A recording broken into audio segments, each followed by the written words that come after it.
Resulta que todo esto, ¿no? De la sombra esta, se va formando, tiene un tiempo de formación en nosotros, no es que aparece así de golpe, ¿no? Según los estudiosos del tema, dice que esta sombra se forma hasta los 30 años, ¿no?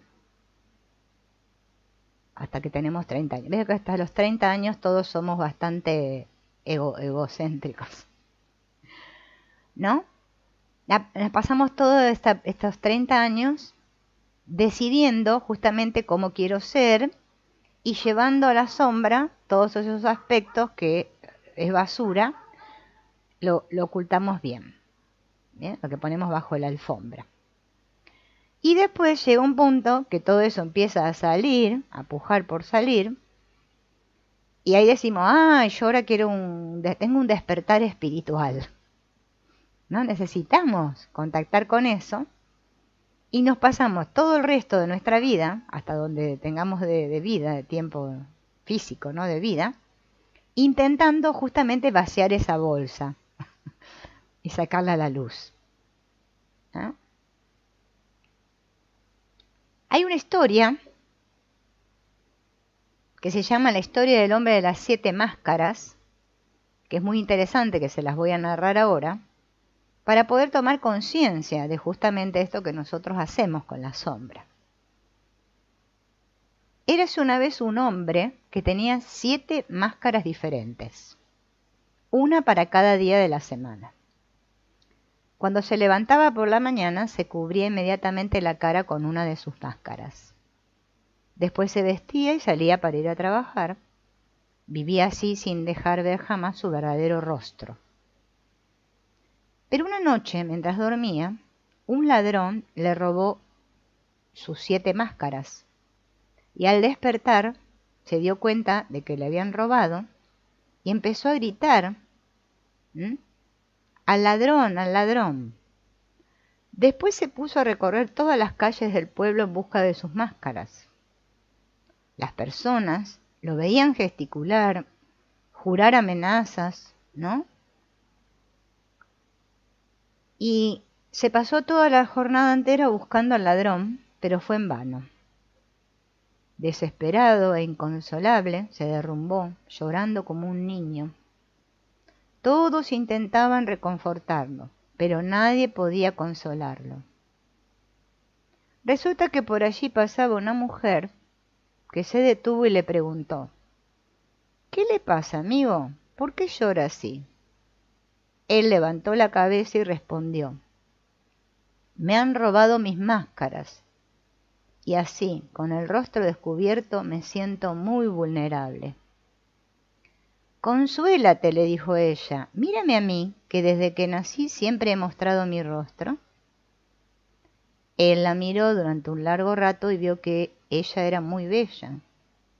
La mujer se inclinó, le sonrió, le enjugó sus lágrimas. Por primera vez en su vida, el hombre sintió en su rostro la dulzura de una caricia. Muy profundo el cuento, ¿no? Porque nosotros, debido a las máscaras que usamos, recuerden que persona y máscara son sinónimos, o sea que todos usamos máscaras, querramos reconocerlo o no. Sería muy bueno que lo empecemos a reconocer, seguir ocultándolo no sirve para nada. Entonces, hablando de la persona o la máscara, ¿no? Que son sinónimos, porque ya esta palabra viene del griego, ¿no? Que los griegos fueron los primeros en usar máscaras, era la cosa que suena. Se ponían esas máscaras para hacer las representaciones en los teatros griegos. Justamente tiene que ver con la sombra. También se le llama ego ideal. Después de Carl Jung, el término persona significa más precisamente el yo social resultante de los esfuerzos de adaptación desplegados para observar las normas, ¿no? O sea, para poder adaptarme al medio, que es lo que dijimos antes. la persona echa fuera de su campo de conciencia todos los elementos, emociones, rasgos de carácter, talentos, que son juzgados inaceptables, justamente, recordemos, por las personas de mi entorno. Y así es como de a poco se va formando esta sombra. Entonces la persona es a la sombra lo que el anverso al reverso, ¿no? Es como la otra cara de la moneda. El origen del concepto junguiano de persona es la noción de prosopón, con que se designaba en el teatro griego a la máscara justamente que llevaban los actores para encarnar un personaje. La palabra latina persona viene de personare, que significa resonar a través de. Resonar a través de. En efecto, la máscara del actor era utilizada a la vez para proyectar su voz, por eso tenía un agujerito. Vieron que las máscaras tienen un agujerito acá en la boca y los ojitos, ¿no? Y para ilustrar el carácter de ese personaje interpretado. Cada prosopón representaba un tipo de condición humana, como por ejemplo el personaje del celoso, el avaro, el bonachón, etc. La máscara no expresaba pues el drama personal del actor, sino una situación de conflicto de carácter universal. La voz del actor no revelaba menos las emociones y los sentimientos de éste. El desarrollo de la persona en un individuo no tiene lugar sin crearle un problema. ¿No se arriesga este último al representar los diversos papeles impuestos por su sociedad a disimular su verdadera identidad? En otras palabras, el esfuerzo que hace un individuo para adaptarse justamente a los comportamientos correctos exigidos por la colectividad para representar los papeles y adoptar los valores transmitidos por ésta. No lo conduce a perder su propia originalidad, su voz interior. Sin llegar a hablar de una pérdida total de la identidad, reconocemos que en razón de la actividad de la persona, se crea una oposición radical entre el yo social y el yo íntimo. Porque mientras que el yo, persona, se esfuerza por adaptarse al medio, el yo íntimo pierde importancia, o sea, lo vamos relegando. ¿No existe entonces el peligro de que el yo íntimo se esconda en la sombra para dejar todo el lugar y la energía a la persona? Por eso hay gente que se enoja mucho cuando le dicen que no es una persona. Es que no es nuestra esencia ser persona. Persona es un personaje, es lo que represento, es un papel. Pero es que eso no soy yo. Pero como no puedo entrar en contacto debido a la persona que represento con ese yo íntimo, es que todos sufrimos, porque nadie es auténtico. Bien.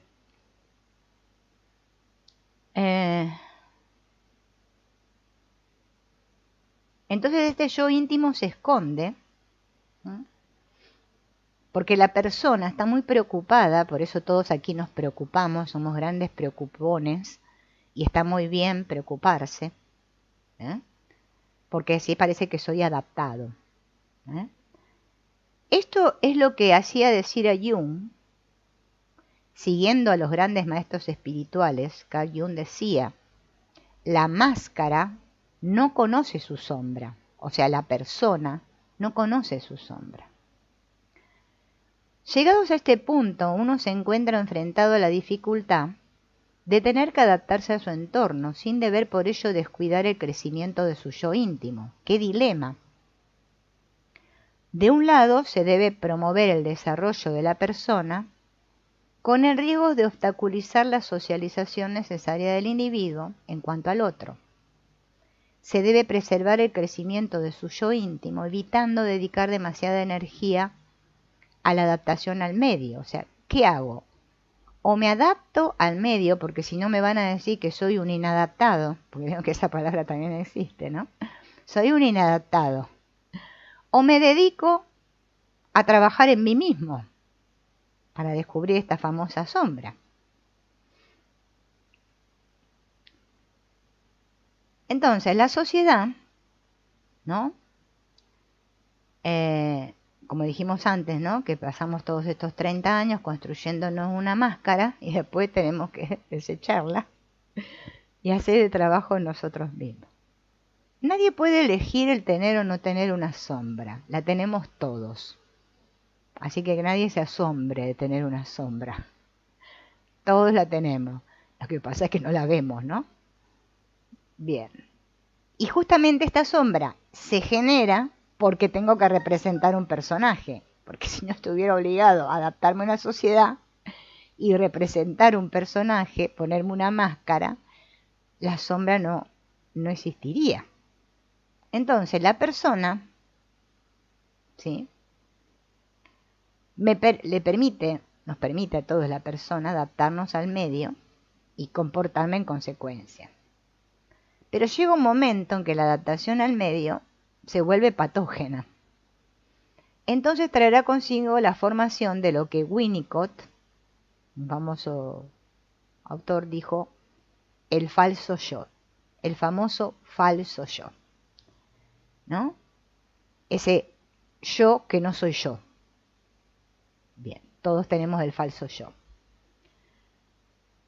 Y esta patología del falso yo se comienza a gestar en la relación primaria con la madre. Por eso el asunto de la madre, vieron que es tan importante.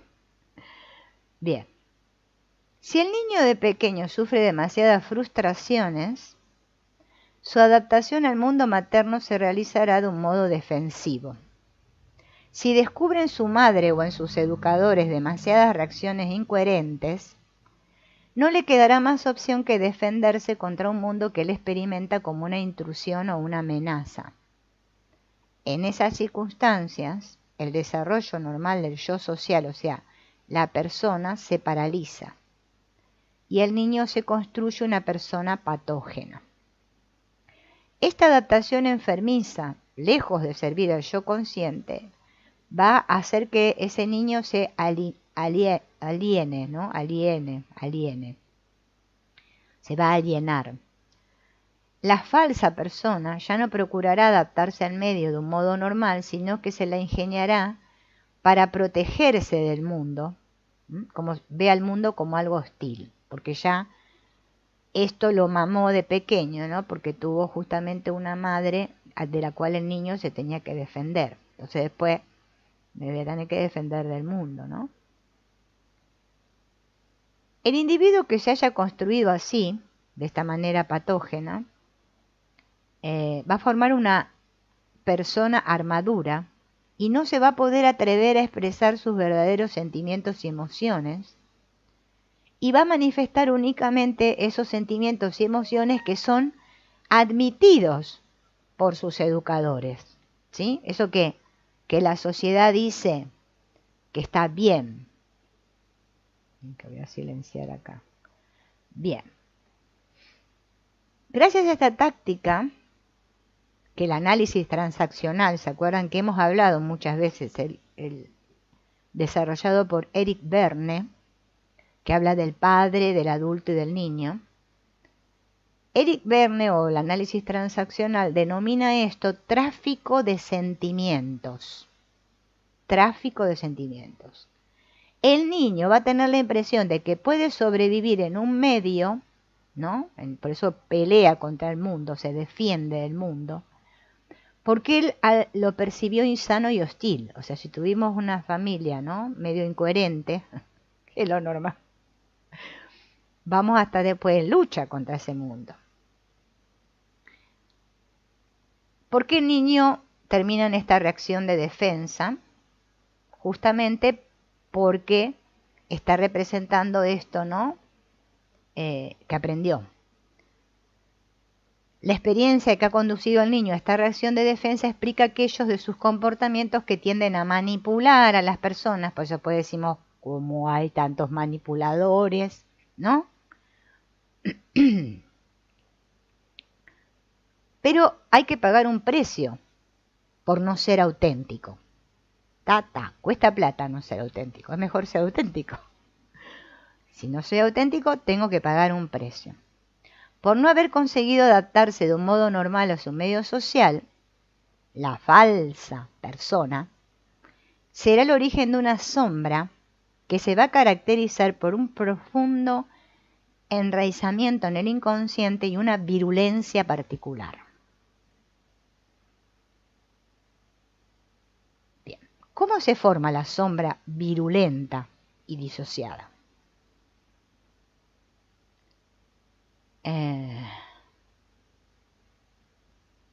Son las famosas que después nosotros llamamos que esa persona es acomplejada, que tiene muchos complejos, ¿no?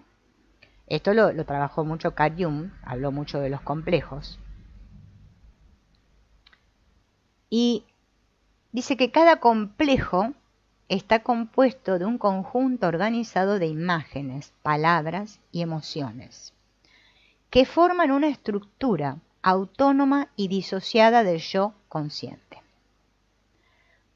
O sea, un conjunto, vuelvo a repetir, de imágenes, palabras y emociones. Esto se disocia, por eso en psicología hablan tanto de esta disociación de mi yo consciente. Y se transforma en lo que se llama una subpersonalidad. A esta la podríamos comparar con el personaje de una obra de teatro que está independiente del director y revestido de su propia personalidad. Estos complejos reaparecen a menudo en los sueños. A veces ejercen sobre la persona tal influencia que éste se siente entonces literalmente poseído. Así el sujeto hace lo que no quiere hacer y no hace lo que desearía. Hago lo que no quiero hacer y no hago lo que yo desearía hacer. ¿Cómo se puede explicar este fenómeno? Probablemente por las circunstancias que rodearon el traumatismo pasado y el rechazo del material psíquico. En el psicoanálisis se distinguen dos formas de inhibición personal. La primera se denomina represión, que resulta de la inhibición voluntaria de una emoción o una actitud. La represión, por ser consciente, reflexiva y voluntaria, no suele crear sombra. La segunda forma de inhibición se llama rechazo. Esta consiste en arrojar el potencial psíquico al inconsciente sin ni siquiera tener conciencia de ello. Y de este rechazo hay dos tipos de rechazo. El primero sobreviene por falta de ocasiones favorables para el aprendizaje y el otro después de una herida psíquica. Vamos a ver primero el primero, o sea, el que viene de no tener circunstancias favorables para el aprendizaje. Y después vamos a ver el de la herida psíquica. Hay personas que por diversas razones no han podido explorar todo su potencial. La sombra resultante de este potencial no explotado adoptará un aspecto primitivo e inculto, pero no agresivo. Será comparable a un niño al que se habría encerrado en un calabozo durante muchos años. En sus primeros contactos con la sociedad, tendría un aspecto frustrado, salvaje y desamparado, al ignorar las reglas elementales de la vida en sociedad. No hubiese podido aprender a hablar, a lavarse, a comer, ¿no? A comportarse en sociedad. Bien. Pero el segundo tipo de rechazo resulta de las prohibiciones severas del entorno. O sea, todo lo que nos prohibieron. En este caso, la energía psíquica de un individuo es arrojada a las profundidades del inconsciente sin que siquiera el individuo se pueda dar cuenta de ello. La sombra proveniente de este género de rechazo representa un marcado carácter virulento y autónomo. El sujeto no la reconoce como suya. Igualmente tiene la impresión de que este complejo psíquico le es totalmente extraño. Le parece que su sombra es algo disociado de él y al mismo tiempo escapará a su control. Una persona enfrentada a una sombra de este tipo va a tener a veces la impresión de estar poseída por una fuerza exterior que no puede dominar. ¿Cómo podemos explicar el carácter virulento y disociado de algunas sombras?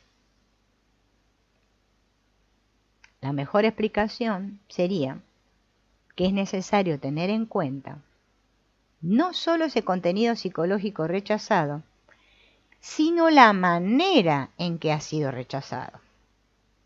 El sujeto, víctima de una prohibición efectuada con violencia, se ve llevado a adoptar el comportamiento del autor de la prohibición misma. Miren acá, atención. Ese justo que me prohibió, entonces ahora el sujeto adopta el comportamiento de ese que le prohibió. Se habrá reconocido aquí el caso clásico de la tendencia que hay en la víctima a identificarse con el agresor y a continuación a imitarlo espontáneamente. Por razón de un mimetismo difícil de explicar, la víctima se inclina a hacer suyos los gestos, las palabras, el tono de voz, las actitudes violentas, el silencio de justamente el agresor. En suma, la sombra de la persona herida adopta inconscientemente los rasgos de quien la hirió. De algunos de nuestros padres seguro. O abuelos, bueno, con los que nos criaron. En consecuencia, la persona herida se verá tentada a perpetuar la agresión que ella misma ha sufrido. Fíjense que esto pues lo vemos en lo que llamamos las constelaciones, ¿no? Que justamente decimos después que tenemos lealtad o que tenemos, sí, lealtad o no sé cómo el otro nombre que le decimos, ¿no? Con alguien, claro.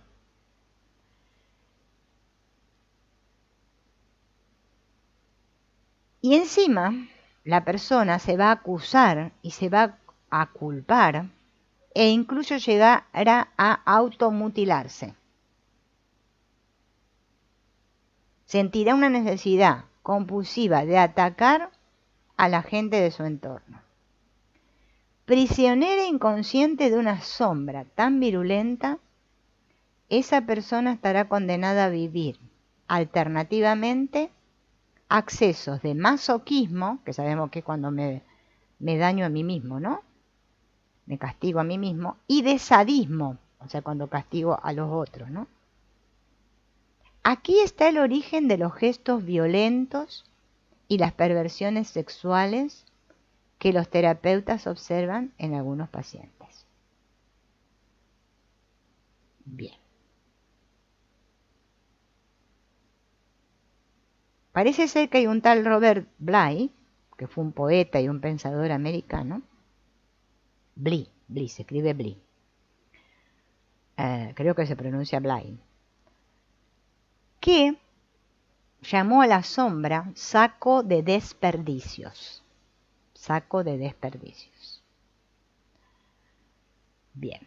Sostiene que cada vez que se rechaza una emoción, una cualidad, un rasgo de carácter o un talento, es como si se tirasen todas esas partes de uno mismo a un saco de desperdicio. Durante los primeros 30 años de vida, el individuo está ocupado en llenarlo con elementos ricos de su ser. Con el tiempo el saco se vuelve cada vez más pesado y difícil de llevar. Será necesario, por consiguiente, rebuscar dentro durante el resto de la vida para recuperar e intentar desarrollar todos esos aspectos que la persona ha escondido. El que no se entregue a esta humilde y paciente tarea de reciclar el contenido de su saco, se va a sentir eventualmente aplastado por el peso de este, y caerá en un estado de letargo. Se mantendrá inmóvil, va a sentir un gran vacío interior y finalmente se va a deprimir. Los elementos preciosos de su ser tirados al saco de desperdicios, lejos de permanecer inactivos, van a continuar fermentando porque quieren manifestarse y expandirse. Poco a poco la energía psíquica aprisionada en el saco se va a vengar de su propietario. Lo agobiará con obsesiones o lo va a tener atormentado desde el exterior, proyectándose sobre justamente todos los seres que están a su alrededor. ¿Por qué una persona rechaza en el inconsciente un potencial tan rico? Por eso estamos hablando que en la sombra no solo se encuentra lo podrido, está también todo nuestro potencial.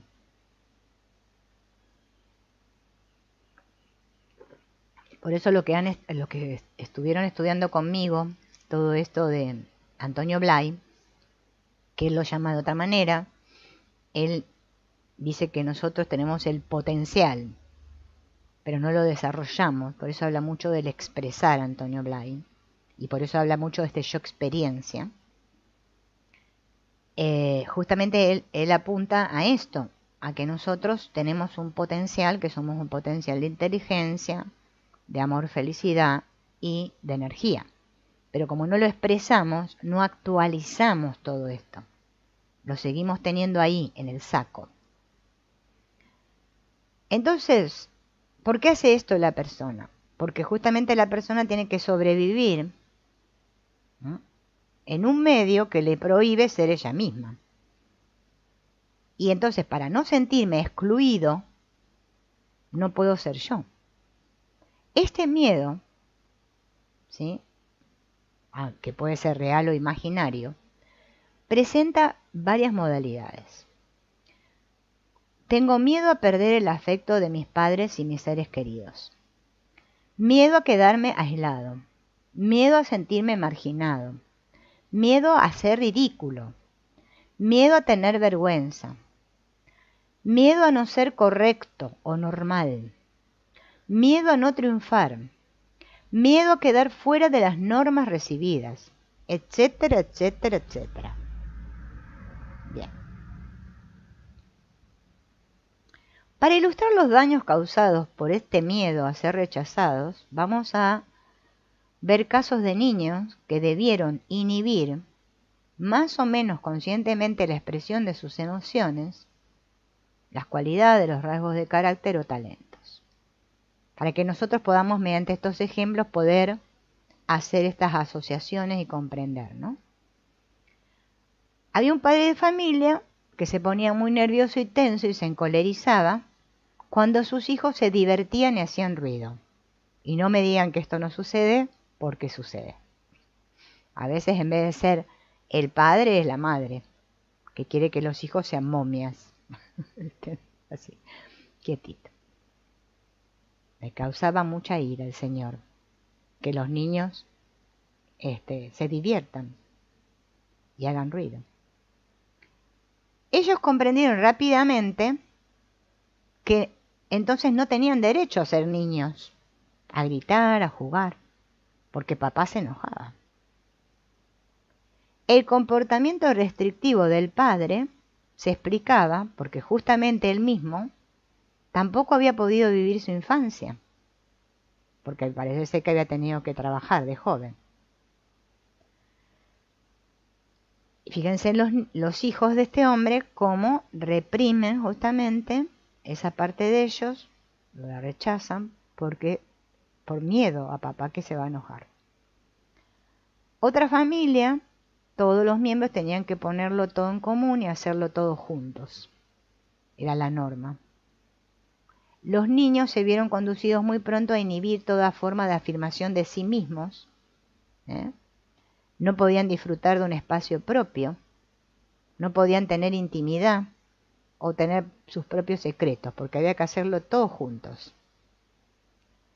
Otra familia, todas las señales de afecto, ternura o intimidad estaban prohibidas, por miedo a que pudiesen degenerar en pensamientos o juegos sexuales, o sea, no había que tocarse.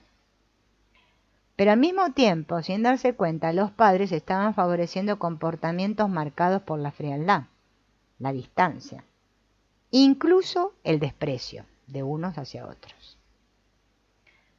Cada familia tiende a aceptar la expresión de algunos sentimientos y emociones y a desterrar otros.